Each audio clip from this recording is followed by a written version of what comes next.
Empezamos esta tercera clase de una lectura de Hegel que iremos emprendiendo lentamente. Le ocurre a los alumnos que nos enfrentamos con una obra muy difícil, no por el contenido mismo, que se puede ir descifrando, sino porque es un curso que dio Hegel muchas veces. Le interesaba. Sus alumnos, como hemos dicho, tomaban apuntes de clase.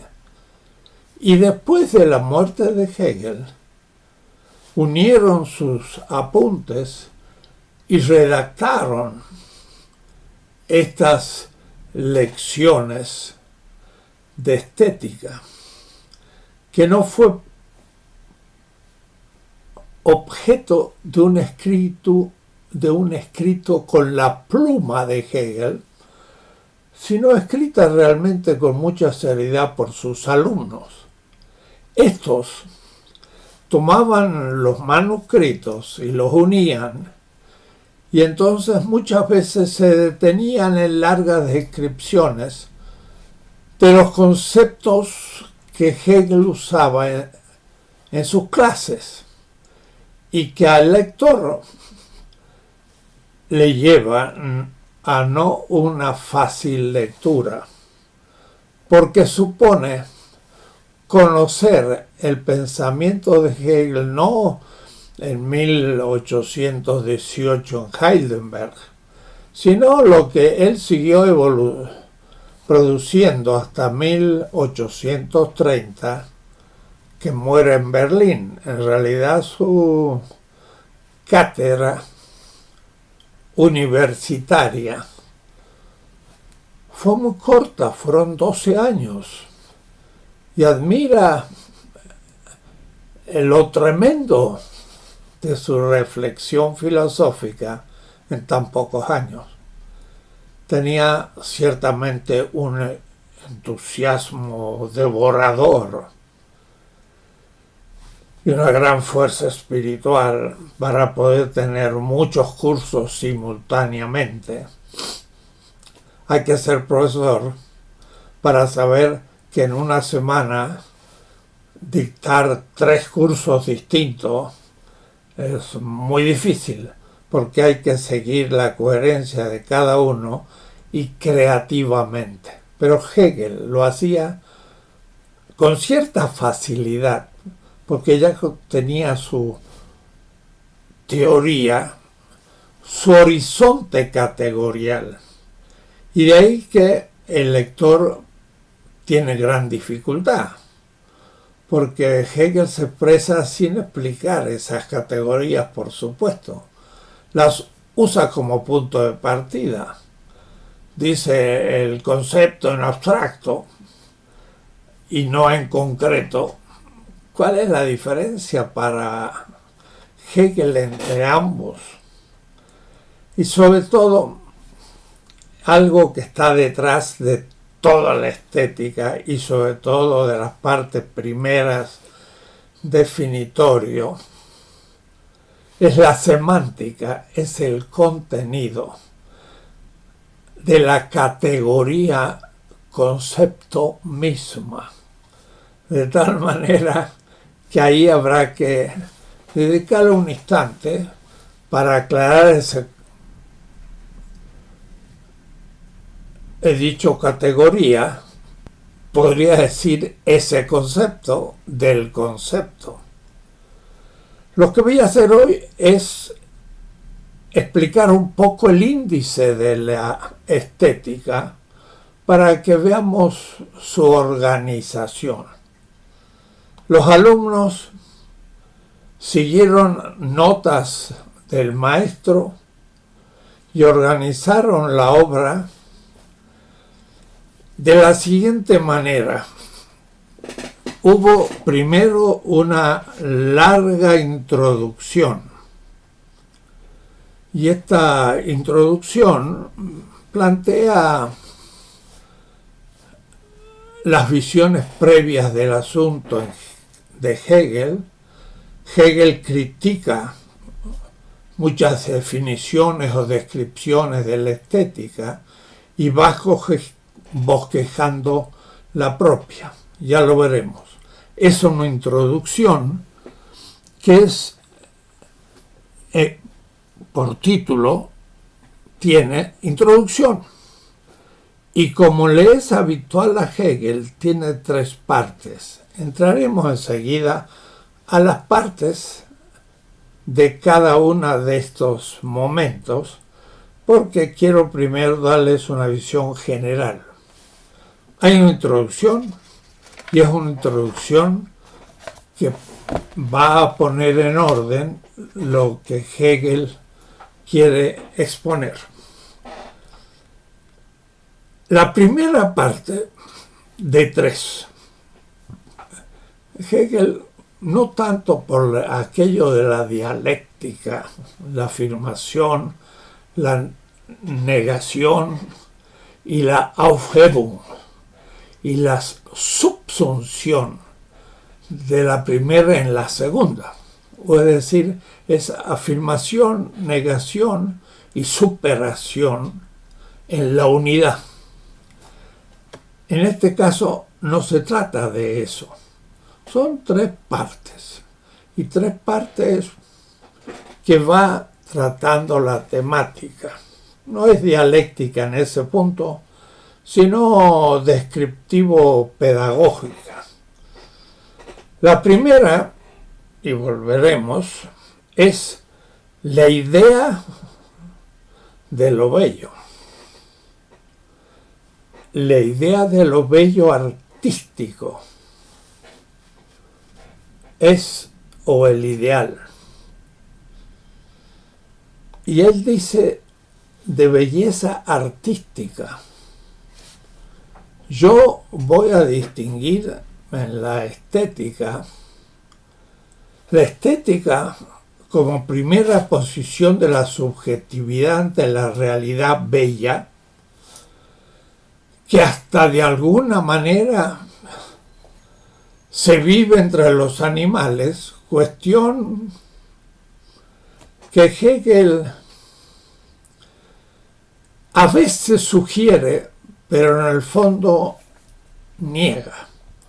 La estética propiamente no puede ser una dimensión del animal, del reino animal. ¿Y qué decir del reino vegetal? Eso ya está demasiado lejos, aunque en su filosofía de la naturaleza o estética hace sugerencias, pero para Hegel la estética es humana y por eso la estética natural es también introductoria y no esencial. De tal manera que estamos hablando de la idea de lo bello artístico, pero lo artístico ya es el arte, y el arte ya es la producción de una obra estética. Quiere decir que aunque Hegel se refiere a lo bello antes de la producción de una obra bella, nuevamente dejará de un lado y se centrará principalmente en el arte, o es decir, en la producción de belleza del ser humano, del espíritu, va a decir él. Ya es una acotación muy importante de la estética, porque entonces es lo que yo llamaría la artística o la obra de arte, que es la segunda parte de la disciplina estética en general, que debe considerar la belleza natural. Pero Hegel la pasa un poco de lado. Además, el tema es la idea de lo bello artístico y va a considerar a la belleza como un concepto. Hay un concepto de belleza, pero la belleza ella misma es un concepto.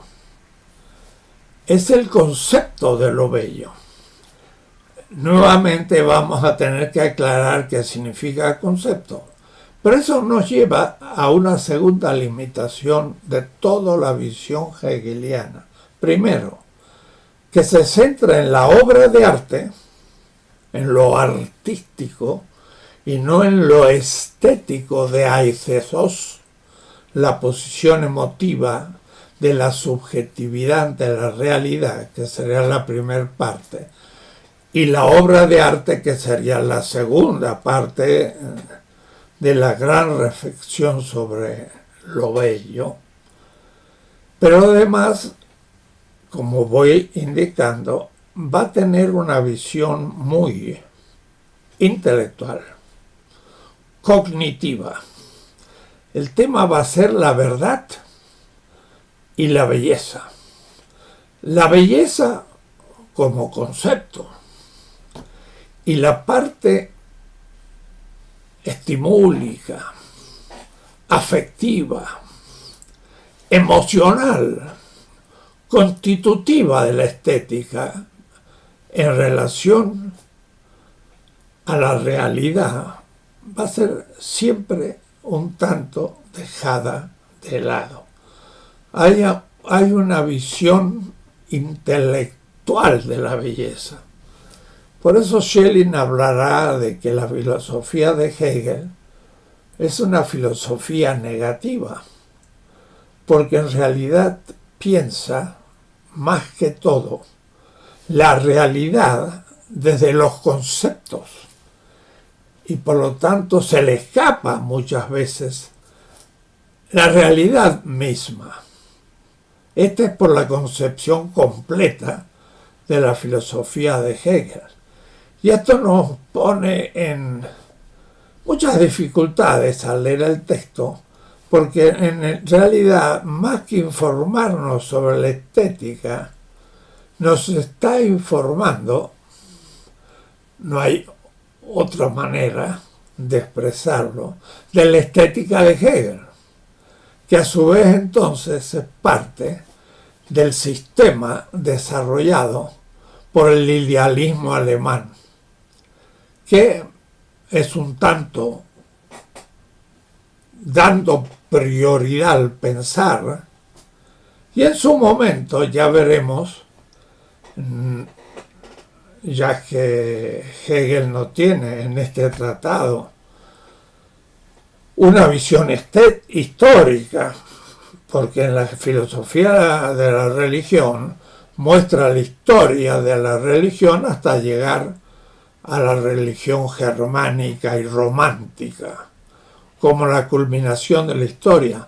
Aquí vamos a ver en qué momento la trata, y la trata eurocéntricamente a fondo, y depende de la visión de la estética helenocéntrica de Wildemann y de todo el romanticismo que descubre Grecia, que desprecia Egipto, y entonces va a labrar la visión eurocéntrica, que empieza por ser helenocéntrica, va a pasar por Europa y va a culminar en el pensamiento del norte de Europa, alemán y romántico, con las artes propias de esta cultura en principal.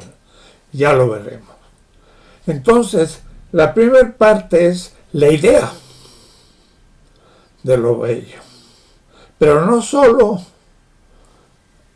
lo que nosotros en el lenguaje filosófico usual diríamos el concepto que podemos definir de lo que sea lo bello, no, sino que es lo estético, un momento del concepto que se va desarrollando de una manera muy especial. La segunda parte se llama el desarrollo de las formas particulares de lo bello artístico. No es ya la idea general de belleza, ni es tampoco la tercera parte, que es muy original y la he tomado también en especial para comenzar el desarrollo de lo que Hegel va a llamar las artes singulares. Las artes singulares son los tipos de obra de arte que el ser humano produce, crea. Y entre la idea de belleza y las artes particulares, ya veremos cuáles son, introduce una segunda parte que Hegel utiliza un poco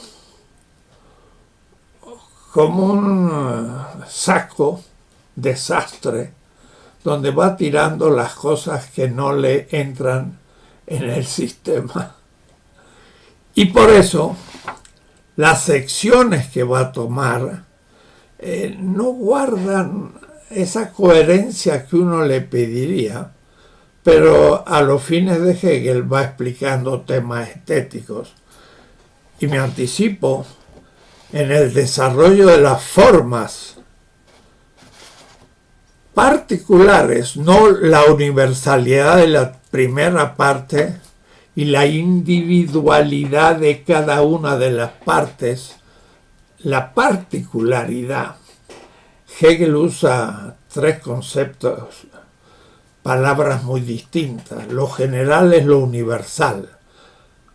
Allgemeinheit. Allgemeine es lo general.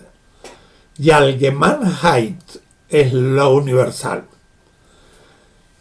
Y lo individual le llama Einzelheit, lo propio de una pluralidad. Allí va a haber las distintos tipos de arte. En el medio pone una particularidad, universalidad, particularidad, individualidad propia. Y en esa sección, mejor dicho, segunda parte, va a tener la primera sección sobre el simbolismo. Y para Hegel lo simbólico es un tipo secundario de expresión. Paul Ricoeur va justamente a dar mucha importancia a la interpretación de la narrativa simbólica, como los mitos, por ejemplo. Hegel toma el símbolo como una expresión con muchas significaciones posibles y no tiene tanto aprecio a lo que se va a llamar después la interpretación fenomenológica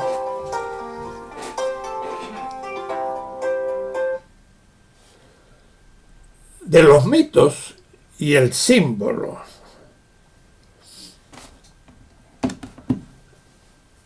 Y por eso que lo va a pensar una primera manera de lo bello, pero primera. Sin embargo, va a entrar a muchas propuestas interesantes. En la segunda sección va a hablar ya de la estética clásica. Y al hablar de la estética clásica, va a ser justamente este gran descubrimiento de los románticos, de Schlegel, de Schiller, de Wildenband, de los griegos. Y los griegos van a ser la manifestación máxima del ser humano, de la política en la polis y de las artes. Y el arte griego, el Partenón, las obras de Fidia, la Venus de Milo, van a ser realmente colocadas como la expresión artística universal, plena, lo clásico. Y Hegel le va a dedicar muchísimo tiempo, sin ninguna duda. Pues los chinos no tienen nada que ver con Atenas, ni tampoco Angra, la gran ciudad mogol de la India con el Taj Mahal y todo un arte tremendo, no tiene nada que ver con los griegos, pero no va a entrar sino en el pensamiento simbólico, porque al pensamiento musulmán se lo va a tomar junto al pensamiento místico cristiano, no el cristiano barroco romántico alemán, y entonces el cristianismo también va a quedar degradado un poco a un arte simbólico como el pensamiento musulmán y brahmánico. Entonces vemos como en Hegel hay una, claro, valorización central de Europa desde donde él piensa, y piensa desde el centro del mundo, y Europa ya lo era al comienzo del siglo XVIII, aunque en el siglo XIX, al comienzo del siglo XIX, donde estaba en los prolegómenos de la producción de la revolución industrial y la centralidad política, militar, económico y ahora cultural y estética de Europa. Entonces, la forma artística clásica va a determinar, ya antes con los románticos, con Novalis y todos ellos, pero especialmente con Hegel, la centralidad de Europa. Y posteriormente de los griegos, que van a ser la cultura clásica, es una pretensión de universalidad de una expresión particular. Y eso es el eurocentrismo de la estética hegeliana. Se va a pasar, como digo, en tercera sección a la forma artística del romanticismo. Y ahí veremos algunas notas de ella y que para Hegel es la realización plena de la estética, la Innerlichkeit, la interioridad del espíritu que vuelve sobre sí mismo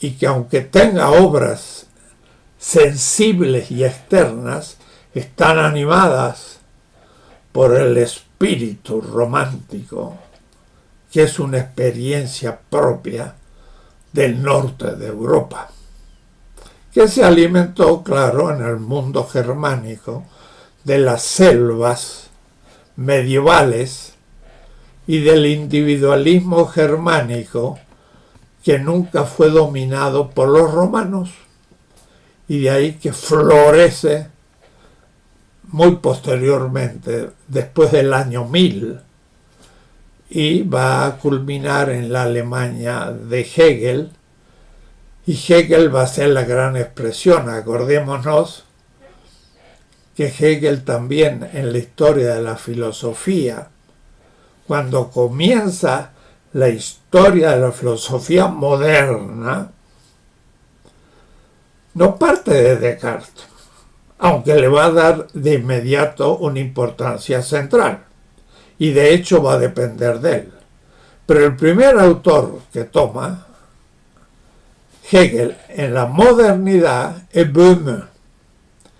Y Böhme es una especie de místico popular alemán, donde hace justamente la propuesta de la razón y el entendimiento que va a ser fundamental en Hegel.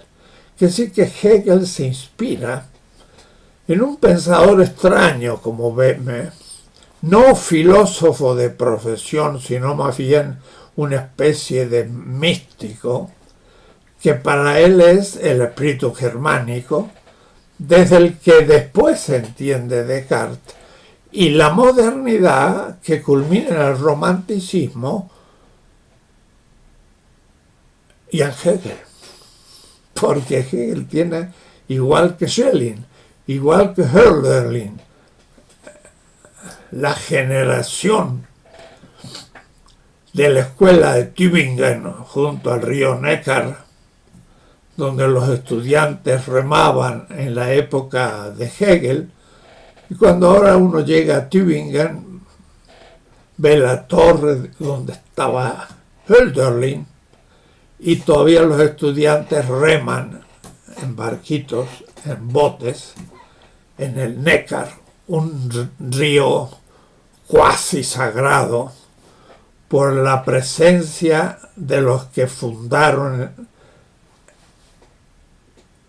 el idealismo alemán. Y esto fue una conciencia plena